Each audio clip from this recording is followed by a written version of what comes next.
Welcome to my channel. My name is Emmy from Emmy Evolving. If this is your first time joining me, thank you for finding me. If this is not your first time, thank you for coming back. So I'm about to do a reading. I asked what this talk was going to be about, and what I heard is finding the courage to push. You got to push through something, baby boo. There's something that needs to be pushed through. All seriousness, there's something that needs to be pushed through. We're going to find out exactly what soul is trying to get you to understand. So I'm just getting some cards. Hi, Delia. Do I know you? Your energy feels super familiar. Very drawn to it. All right. So here goes, guys. Here goes. It's been a crazy week for me. I don't know how your weeks have gone or your week has gone, but I hope it's been super duper productive. Super duper productive. Okay. Ooh, quick reminder. We're going to be heading over, or I'm going to be heading over to the Soul Sanctuary immediately after this. If you'd like to be part of our chat, a lot of messages coming through from Soul, a lot of instructions. I would say this is a very important chat that we're going to have. Very crucial. Very crucial. If you'd like to be a part of that, go check out this QR code or the link in the comment. And almost done, guys. Almost done.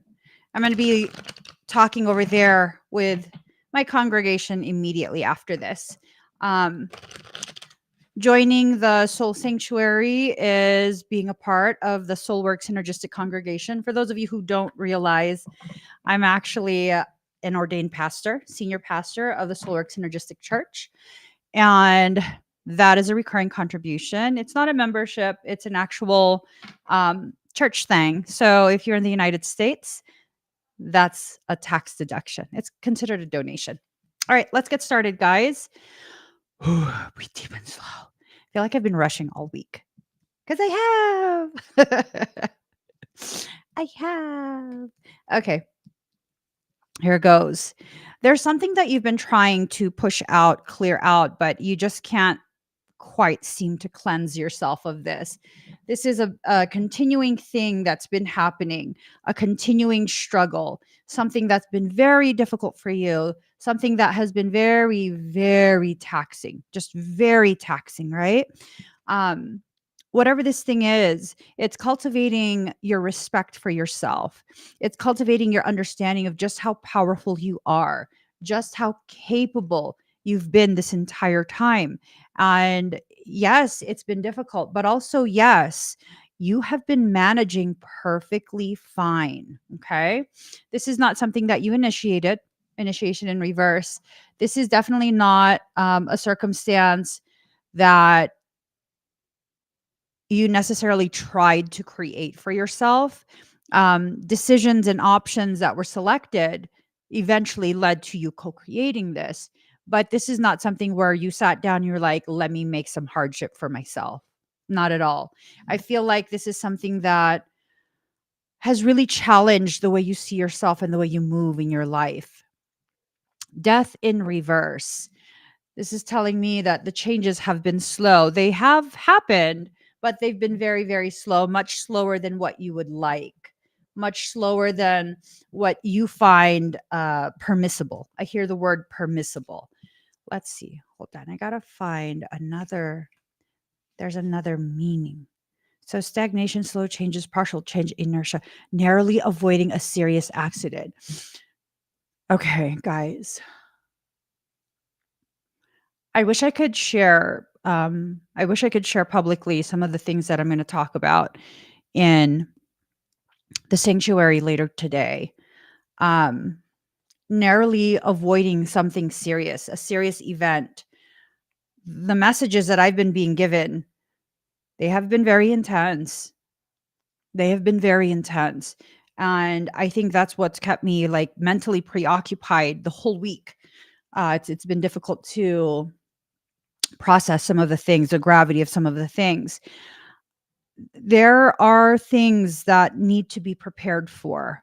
You need to find the courage to push through the stagnation, find the courage to push through this coping mechanism of avoidance. Like there are certain tasks that soul has tasked you to complete. Soul has been telling you, it's been nagging you and nagging you and nagging you. And now you're reaching the point where if you wait too much longer, it's going to create a hardship, a very intense hardship. It needs to be allowed to come to fruition. That's what I just heard. It needs to be allowed to come to fruition, allowing the instructions to be put into action, allowing yourself to receive whatever instruction this is. The bottom line is this: your soul does not want you to suffer.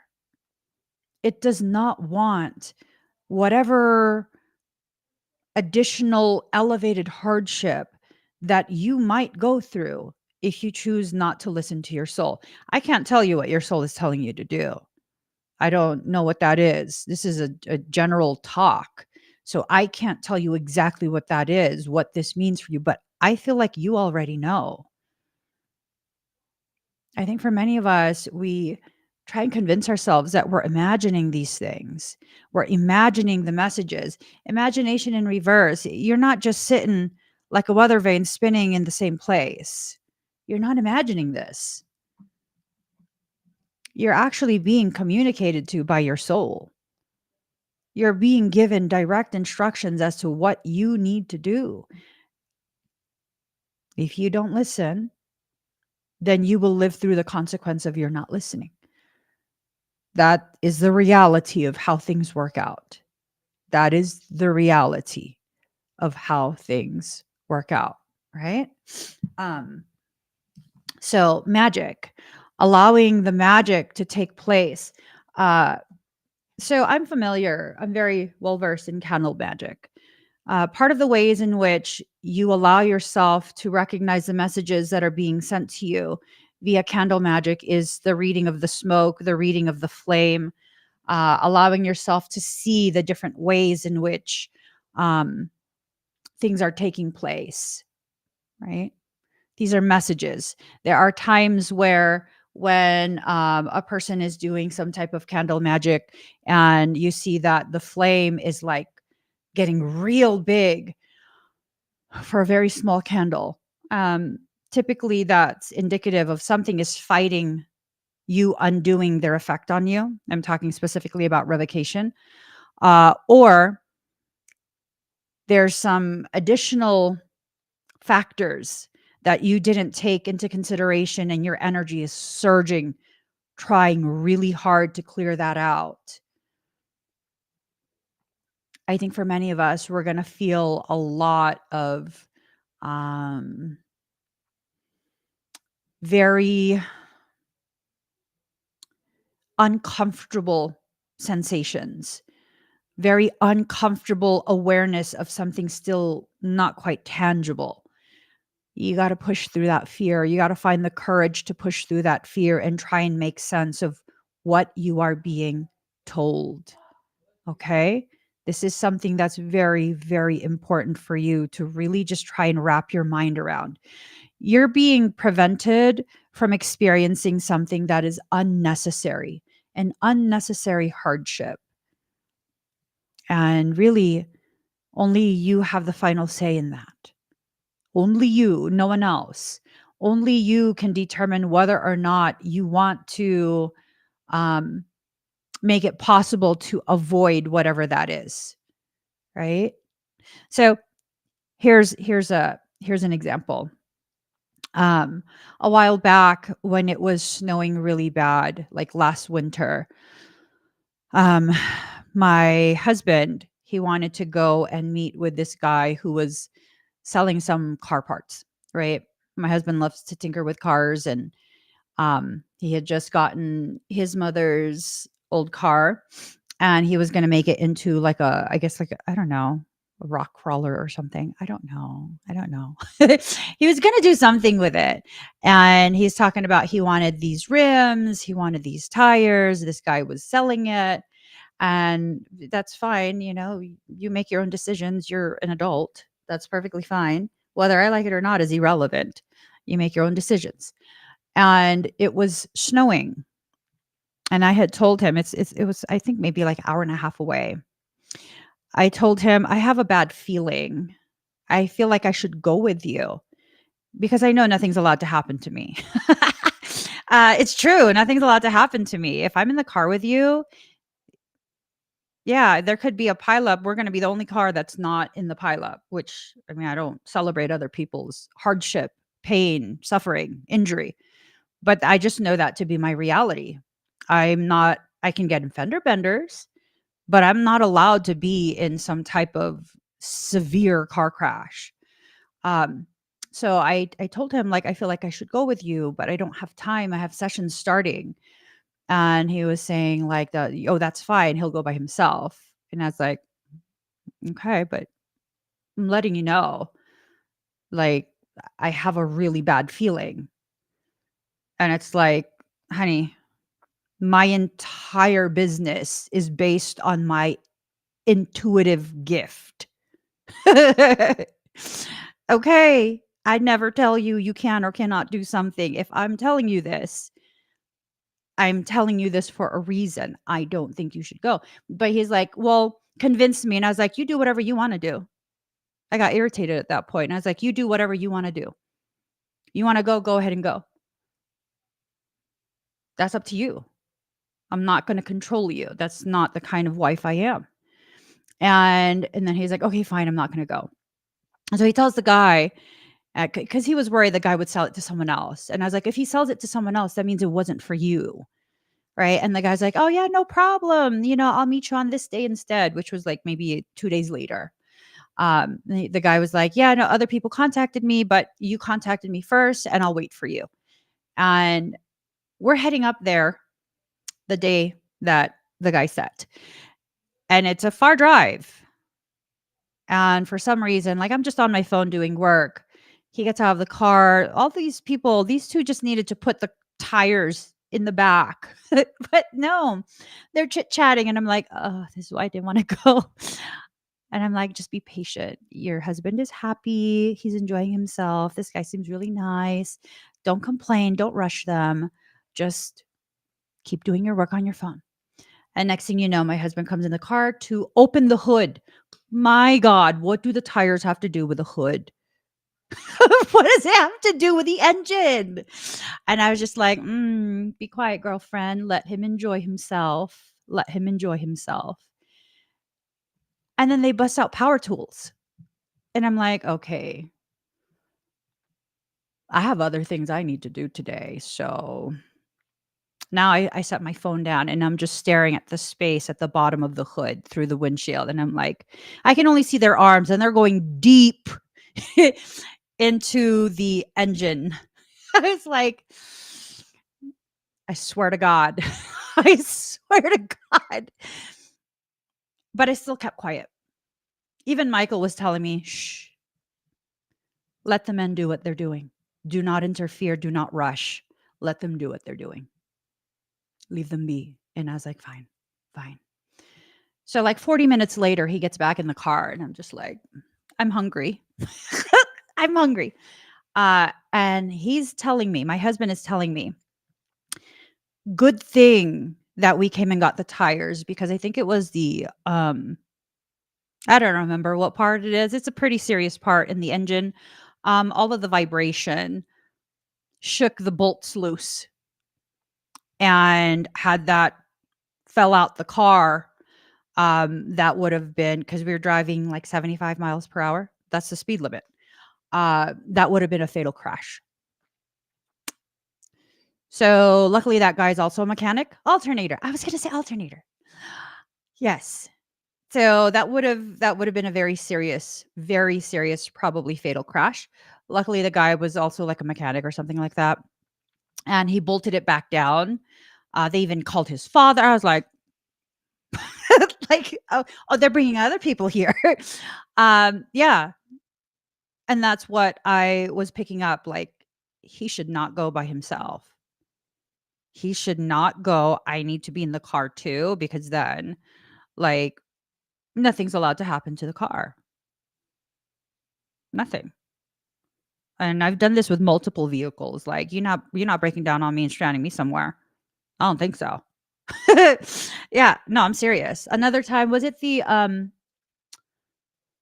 axle? I don't know. There was something clinking, clinking, clinking. It was like 3 or 4 in the morning. I was driving through desert wasteland, and I was being given the sense that the car's about to break down. I'm like, "No, it's not. There's no cell reception here. There's no cell reception for like 3 hours, and it's dark and no one drives through here." And I kept pushing, and then the sun started to come up. It was like around 6 or 7 in the morning. And as soon as we exit, I told my husband, because he began to wake up, I was like, "Hey, I'm gonna pull off. I think we need to just, like, get off the road for a little bit, stretch a little." And as soon as I exited, the car gave out. And I just coasted into the gas station, right into the parking space. And then we ended up having to get it towed, but I already knew. On the Suburban, that's another time. This was a different vehicle. The Suburban, I was driving behind the RV. It's like a 80 something Suburban, and the the gas indicator light does not work. So my husband was tracking the mileage on his phone in the RV, and I don't know, I got a weird sense. I was like, I think I'm out of gas. And again, we're driving in the middle of nowhere, literally nowhere. This is like barren land. And the only gas station for hours, and there's no cell reception here. The only gas station for hours, um, I ran out of gas across the street from that gas station. It just kind of slid to a stop across the street from the gas station. So it's these things where you get these messages and you don't want to believe it. If you don't believe it and you keep pushing through, I mean, I don't know. I don't know. If you don't have my type of air quotes luck, you're gonna put yourself in a hard situation.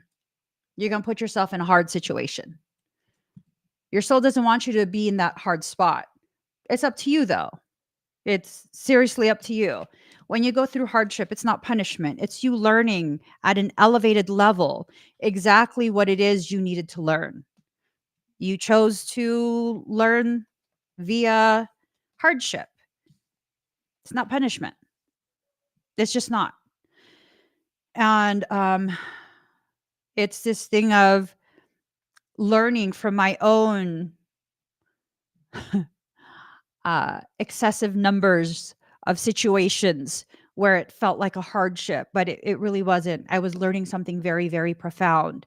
You have to find the courage to push through your fear and begin receiving the messages that your soul is trying to give you. There are things that are being slated to happen.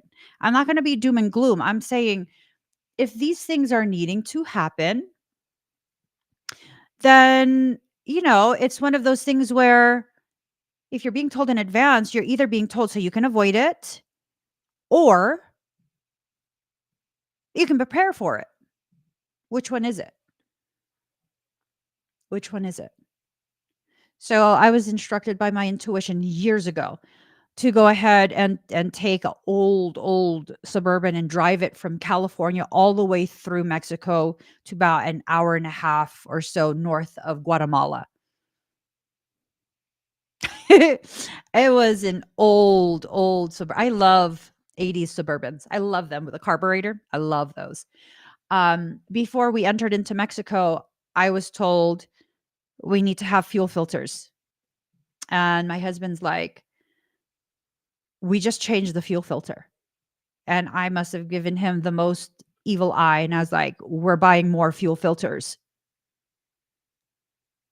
With a slow blink. And he's like, fine. So we bought more fuel filters. Driving in the middle of Mexico somewhere, we don't know where we're at. I think we were probably halfway to Mazatlan.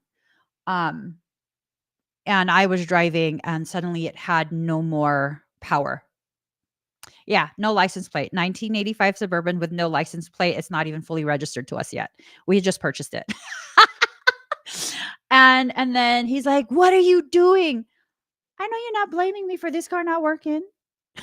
So I pulled over, and we were stranded for a few minutes, and I was like, "Change the fuel filter." And he's like, "Huh? We just changed it." I was like, "Change the fuel filter." He changed it. We're back on the road within a few minutes. How would I know that would happen? I wasn't told we were going to break down. I was told buy a fuel filter. And I'm not the only one like this. I'm not. I have a girlfriend who we were driving through Death Valley in my Civic. We were following behind the Suburban, and we stopped at a gas station, and she goes, "I feel like there's going to be a problem with the engine." And I was like, "Let me tell Frey." And so I called him over. I was like, "Hey, can you check the oil?" And he checked the oil. And he said it was perfectly fine. I was like, "Huh, okay. You sure?" And he goes, "Yeah, it's perfectly fine." Okay. So we keep driving, and we get to this point where it's like you're climbing up the mountain. And then I heard an explosion in the engine. And I looked in my rearview mirror, and I saw all these lovely bolts coming out the back end of my Civic. It was a wonderful experience. And right before that happened, there was a big rig beside me and cars on this side, as basically boxed in. And it's a steep incline. And I'm driving a manual vehicle, manual transmission. And as soon as the engine blew out, I was like, holy shit. I was like, I'm fucking not pushing on no clutch. I'm not pushing on no brakes. Keep riding, baby. Keep riding. Climb, climb. And I immediately looked. Usually you'd swerve. You would just yank the steering wheel because you're freaking out. No, something locked my elbows. And I look over, and the big rig is gone. I'm not boxed in anymore. The cars that were around me for some reason are gone. I get on the radio, "Hey, engine blew out. I'm pulling over." And I was able to get to the shoulder right before there was no more shoulder on an incline going up a mountain. I'm not the only one that gets these messages. Many of us do. Many of us do. If we ignore it, if we don't pay attention to it. And some of you might be like, "Well, didn't he checked and the oil was fine?" Yeah, but we found out later on that you have to wait maybe like 30 minutes for the oil to drop back down, to settle back down. And then you could use the dipstick, and you get a true reading as to how much oil is left. Yep. The rods and pistons they seized and blew themselves to smithereens. We're still safe. I don't have a car anymore, but we're still safe. Uh, yeah, that wasn't punishment. That was learning to listen. We have to learn to listen so we avoid the consequence our soul is trying to prevent us from experiencing. Surrender to the divine. So your soul is letting you know what's happening. You need to surrender to the messages. And this doesn't mean surrendering to someone else. This doesn't mean you doing what I say. All I'm telling you is listen to your soul. Not to me, to your soul. That's what this reading is about. You're needing to listen to the messages that your soul is giving you. See, communication is key, but it's in reverse.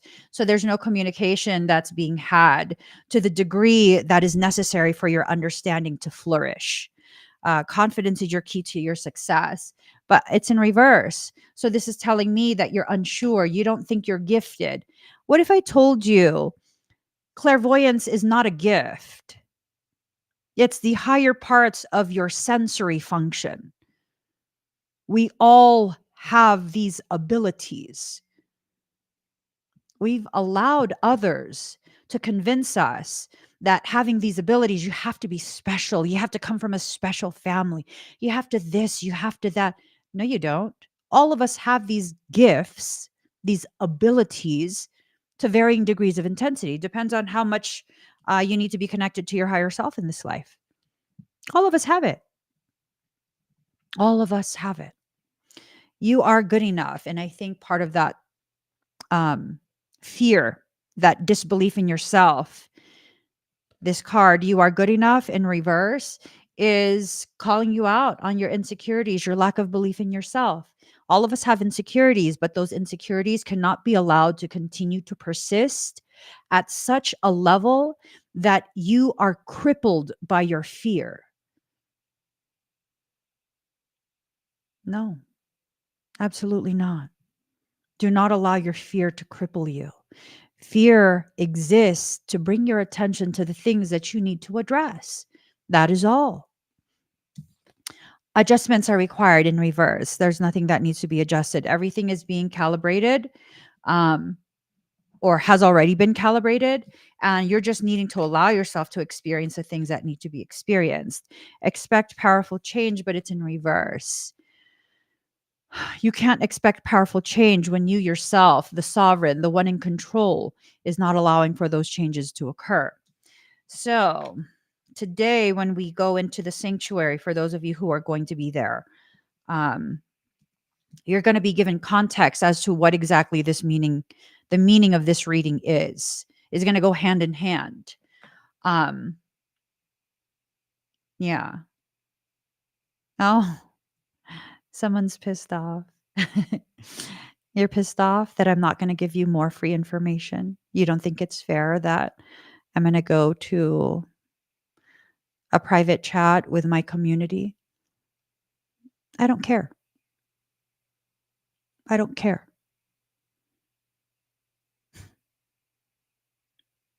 I genuinely mean that. I don't care. If you are an individual who has never been supportive of me and my work and has just continued to benefit from what I share on here, you don't spread the word about me and my work, you don't support me in any way. Why do you think your feelings would matter to me to the degree that I would share things that my soul is telling me needs to be shared in a specific space?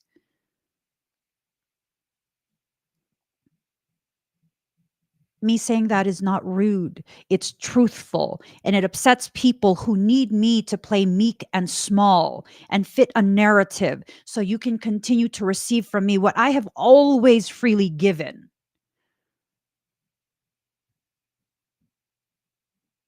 Maybe it's time you hear that.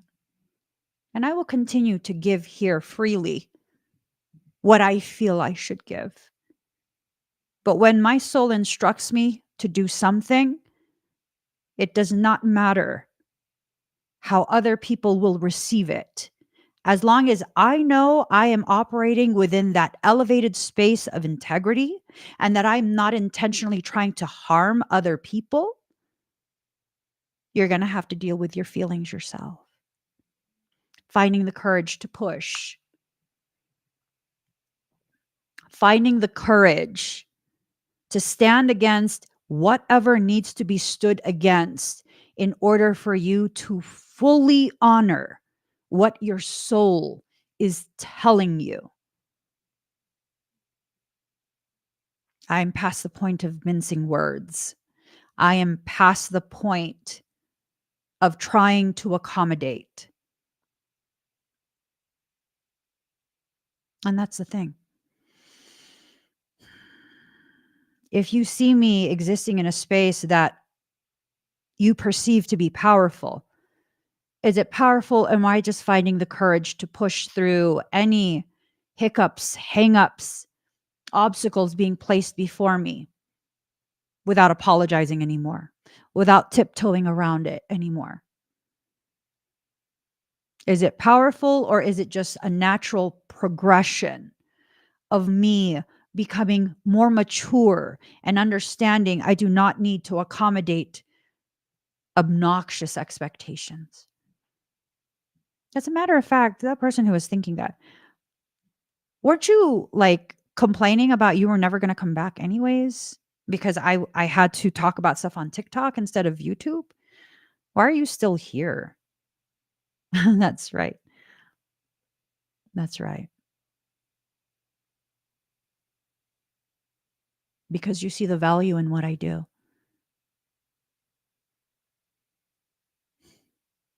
People will not acknowledge your value if they feel acknowledging your value, your contribution will make you aware of how valuable you are. I'm already aware of my value and I still give. Therefore, I don't need to be apologetic. There's no question in my mind anymore of how generous I am and what a good person I am. I don't question that anymore. I don't need to overgive or be overly present in order to try and convince people of something that is factual. It is a fact. I am a good person. I am very giving. And these are things that don't need to be said. And I say them because those of you in my community that are going through the same process that I am at the tail end of, you need to hear how that internal process goes. It is not shameful. It is not full of ego to recognize your value, to have standards when it comes to the way people approach you and have an entitlement to you. No, that should not be allowed. Do not allow it. Do not waste your time on that. Instead, focus your time and your energy on finding more courage to continue pushing through your process. You were designed with brilliance. You are designed to shine. How are you honoring your purpose when what you are doing is accommodating those who are accustomed and comfortable with darkness and mediocrity? And in order to appease them, you're going to quiet yourself down. You're going to drown yourself out. You're going to dim your shine. No more of that. I did that for quite a few years. You know what that got me? Very powerful lessons. You know what that means?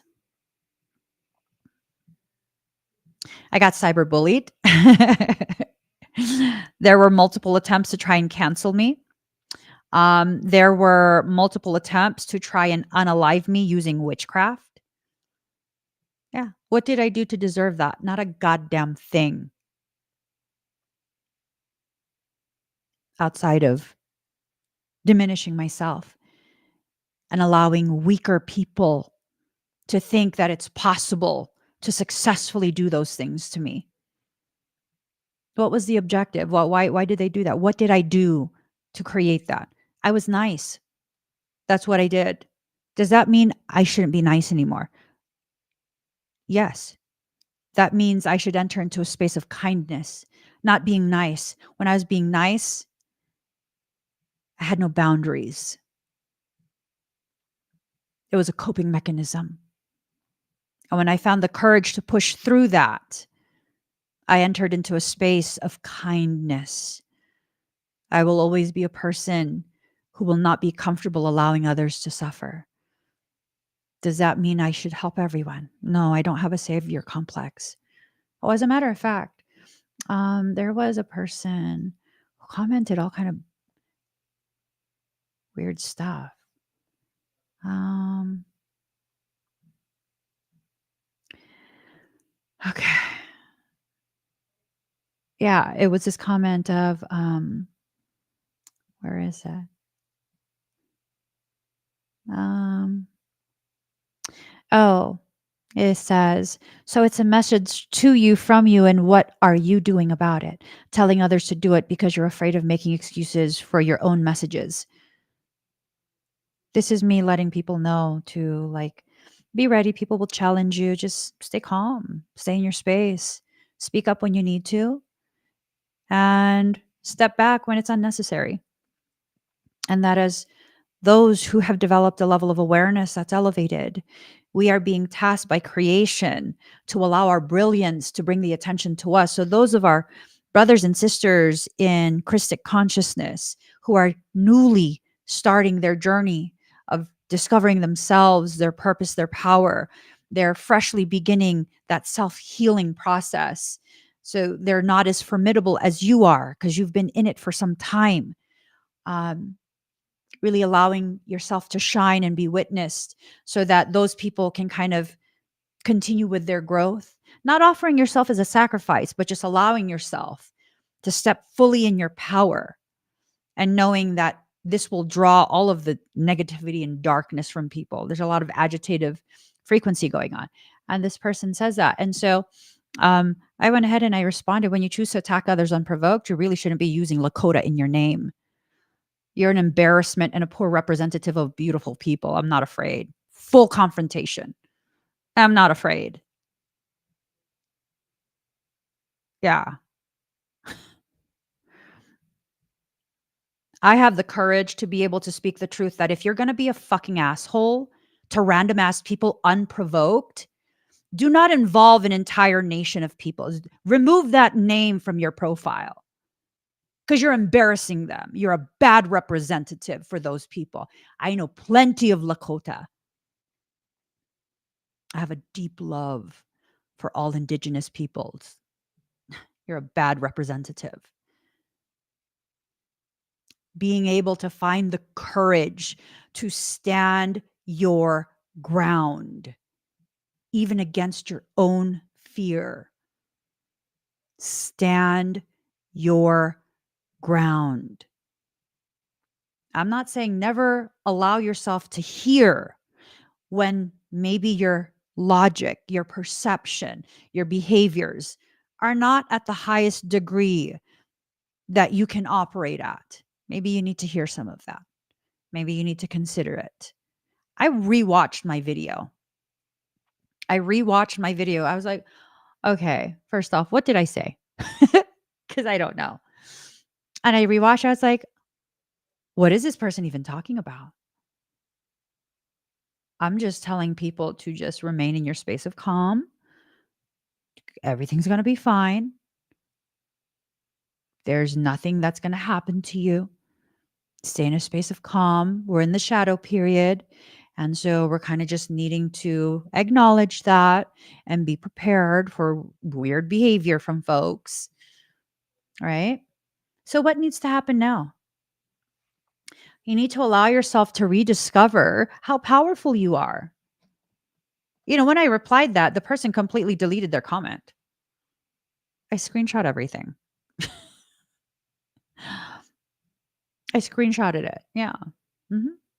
They deleted their comment. Yeah, because it's factual. You are a poor representative for a very beautiful people. Like, mm-mm, mm-mm. No, no, no, no. You're not going to get on your high horse and try and coerce me to fuel your ego. I don't think so. I don't think so. You have to be consistent during this period. Okay. Be consistent with what it is you're needing to do. If part of what you need to do is prepare by beginning to speak up for yourself, then you need to begin to speak up for yourself. You need to begin using your voice. You need to begin allowing yourself to recognize when the use of your voice is not in alignment with a process you're in. So, one of the ways that happens is when you think that you need to speak up about everything. You don't. That's going to deplete your energy. That's going to keep you so preoccupied that you're not going to be able to grow in the ways you need to grow. Some things you need to say something. Other things you need to just be like, you're fucking weird. I'm out. Like, I'm good. I'm good off this. Mm-mm. I am good off of this. You have to be able to discern the difference between the two. Clarity. So, soul is about to give you clarity about the things that you need to be clear on. For all of us, it's going to be a different thing. I think for some of you, it's going to be about your relationship with family. Ooh, that's a hard one. I do not envy you. Oh man. Yeah, for some of you, that's a really hard one. For some of you, you're coming to realizations of how toxic the family dynamic is, and you're getting to a point where you just really cannot stand it. One of the things that I learned, family is family no matter what. You will never end that biological connection, right? Um that doesn't mean that you need to continue to perpetuate those cycles by being accessible. I've learned disowning relatives really doesn't do anything. It's just a way to withhold yourself in a manner of punishing them, right? It's a form of punishing by way of withholdment of access to you. Um, I think the most powerful thing you can do, if it has to do with family, is to just accept who they are. Meaning, you're not going to change them. There's not going to be some cathartic conversation that you have with them that's going to completely heal the relationship. As a matter of fact, um, these ideas of having a conversation, trying to find a way to have a conversation so they can see what they did. Honey, what is that going to do? Native love, thanks for backing us up. Oh, thank you, Crispy. You know, I be loving my natives across all nations and all continents. Uh,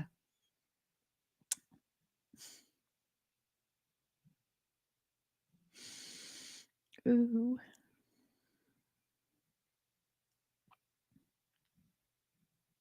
I didn't know where that came from. This feeling of just overwhelming emotion. Overwhelming emotion because some of my most cherished, most sacred lives were lives as Native, First Nations peoples, different regions, different tribes. I've even found a couple of my names. Ah, yeah, it's very important for me personally that all my Native peoples, that their dignity is kept intact. And I could never just stay quiet when someone is creating opportunities for Native dignity to be put in question again. Like, no, no, that's not going to happen. I'm not going to stay quiet on that. Absolutely not. Absolutely not. So, fragments. There are fragments of you that are wanting to come back home. These are the parts of you that you pushed away, that you rejected. And those fragments are going to be things that probably are hard for you to take a good look at. If you don't take a good look at these parts of you that want to come home, they might be characteristics, they might be certain type of logic, like they really could be anything. Um, I think they tend to be characteristics that you were programmed to believe maybe from childhood, young adulthood was weird or unacceptable. It tends to be something like that.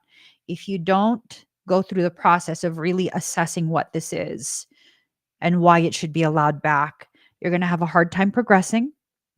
Progression sigil in reverse. You're going to have a hard time opening up the crown space, royal return in reverse. You're just not going to be able to activate the higher chakras. There's more than 7 chakras, in case you guys don't know. And these are things that need to happen because there's a lot of light code that's going to be pushed through. This is a period of extremely accelerated ascension mechanics. And this is why there's going to be a lot of attempts to agitate you. All of the folks who are phase locked into a lower consciousness, AKA organic portals, they are still humans. They still deserve to live with dignity, as all peoples do. But quite a few of them will be activated to go ahead and begin an agitation cycle. These are the people who are going to start really acting a fool consistently, creating problems for a lot of people consistently. They not your problem until they make themselves your problem. You know what I'm saying? They are not your problem until they make themselves your problem. There is this lady at the gym, and I have sensory integration struggles. There are certain sounds that I cannot tolerate. I can't tolerate it. It's like it feels like it's drilling a hole through my eyes. I can hear it with my eyeballs. Um I know, right? What do you mean you can hear drilling sounds through your eyeballs? Right. Exactly. You too? So this lady, I don't exactly understand what was happening here, but um every rep that she does, she's working on machines, she drops the weight. So it's like clank, clank, and it's like 20, 30 pounds. Why are you doing that? And my headphones are on really loud and I can hear it through the headphones. And because my ears were, yeah, I was feeling the sensation through my eyes. And I just kept looking over, and it was at a point where I was like, "Hey, I'm going to say something to her. I'm going to say something to her. I'm going to be like, you need to stay on the treadmill." And then I was just like, "Girl, no, no, don't start shit." And of course, I began fighting with myself. I'm not starting shit, like everyone else can hear this. And then I had to tell myself, look around. Anyone else look bothered? No. Oh, it's a sensory issue. So what did I do?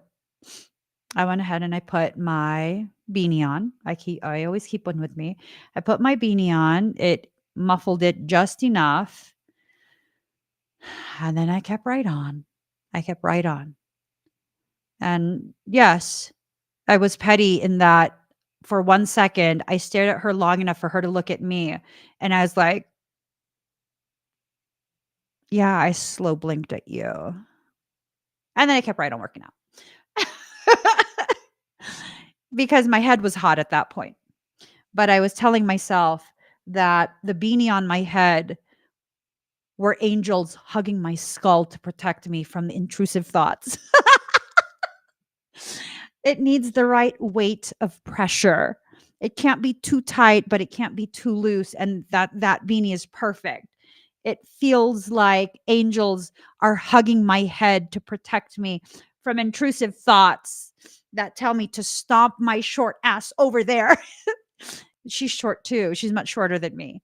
And she was much older than me. And I was like, don't start shit with the old people here. You need to stop. Yeah. No, I didn't do that. I let the angels hug my head. Interference sigil. Yeah, no, don't. Yeah, don't allow things to interfere with your process. I'm like, why am I here? Why am I at the gym? To work out. Okay, am I really working out if I'm not focused? Yes and no. It's not a yes and a no. It's either or. Yes or no. No, I cannot properly work out if I'm not properly focused. Okay, so then I need to stop paying attention to someone else. I had to correct myself. And some of you might be like, no, you should have corrected her. You can't control other people. You can't. And so the reality is, if it really bothered me that much, I needed to remove myself from that situation because she was not threatening me. You see how that works? If someone is threatening me, or if I'm in my space and someone is encroaching into my space, then yes, I need to do something about that. But if they are minding their own business and their activity is simply overwhelming me, I need to correct myself. I need to remove myself. I don't have to leave the gym. I could go to another part of the gym. I could go sit in the bathroom and take selfies for like 30 minutes. Cause you know she ain't gonna be there that long. That's the express workout spot. You only got 30 minutes there.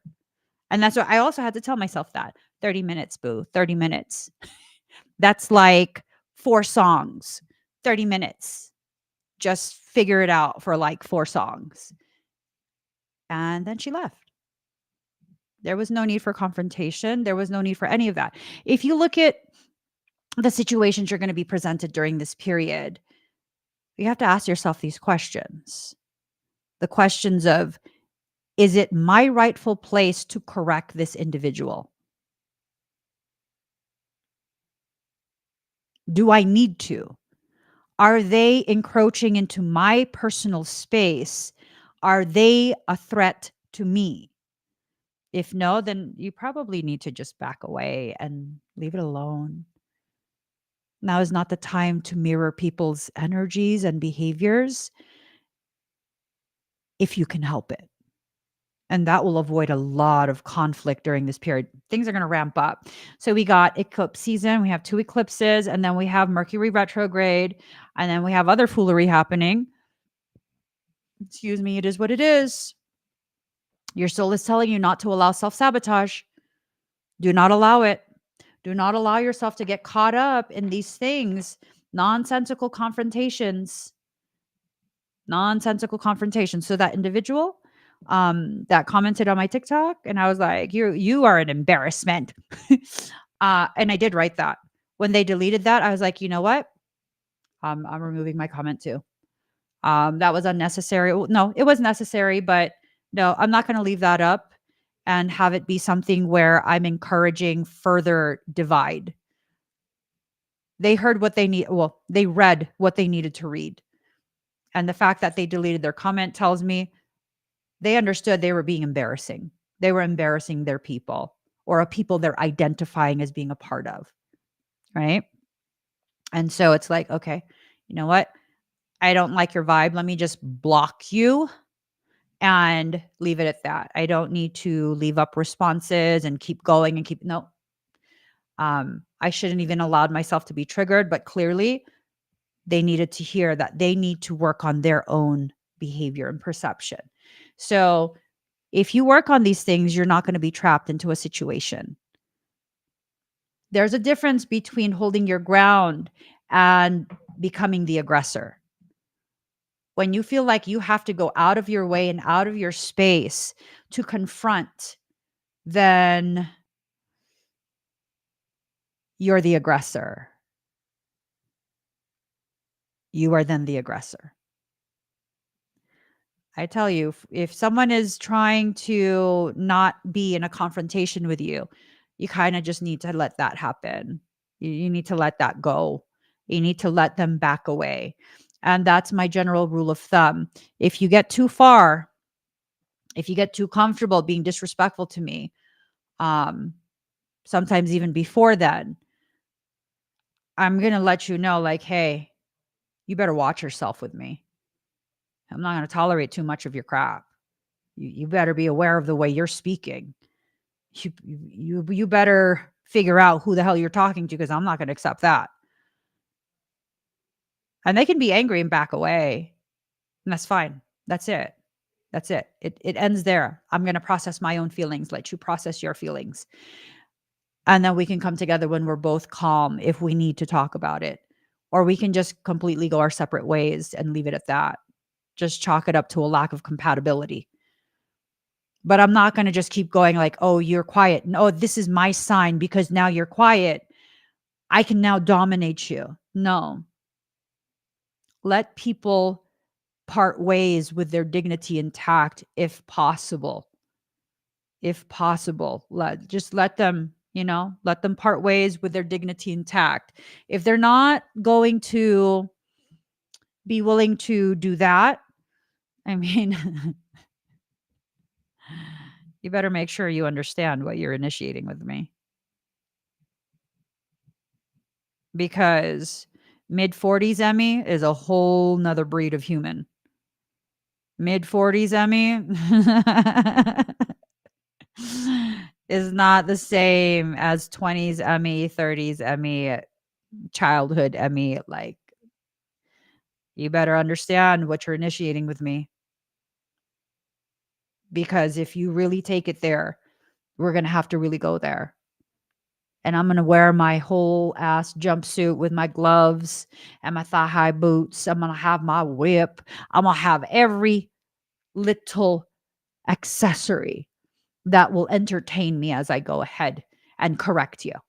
I have my paddle. No, I'm joking. I'm joking. I'm not going to paddle anyone. But that's the thing. You don't know if the person that you are kind of having conflict with is someone who's still struggling with remaining in control of their triggers, right? I'm telling you, those in their 40s or older, leave them alone. Leave them alone. Let them be. Let them do their thing on their own. If they're giving you a way to exit with your dignity intact, just be grateful.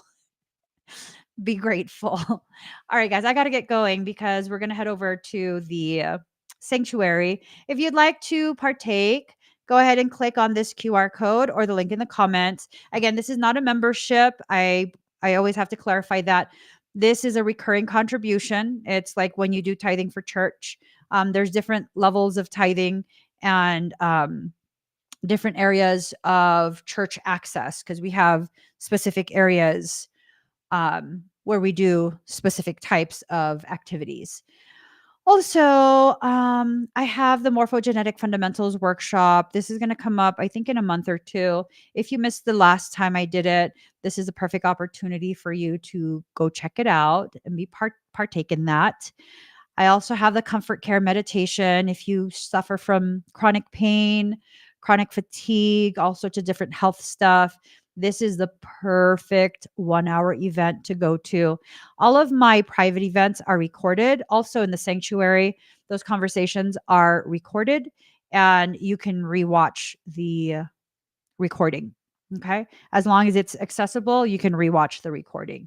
And then, of course, on the 25th, I'm going to be doing a lunar eclipse energetic tea party. If you would like to get energy work done or whatever it is, go click on that QR code or the link in the comment. I'm going to be live 5:30 p.m. Pacific Standard Time for the lunar eclipse. All right, guys, I got to go. Please give this video a thumbs up. If you haven't already subscribed, please do subscribe. Turn on that notification bell. Join me when I'm live and find me across all social media. I am Emmy Evolving across the board. I'll see you guys again very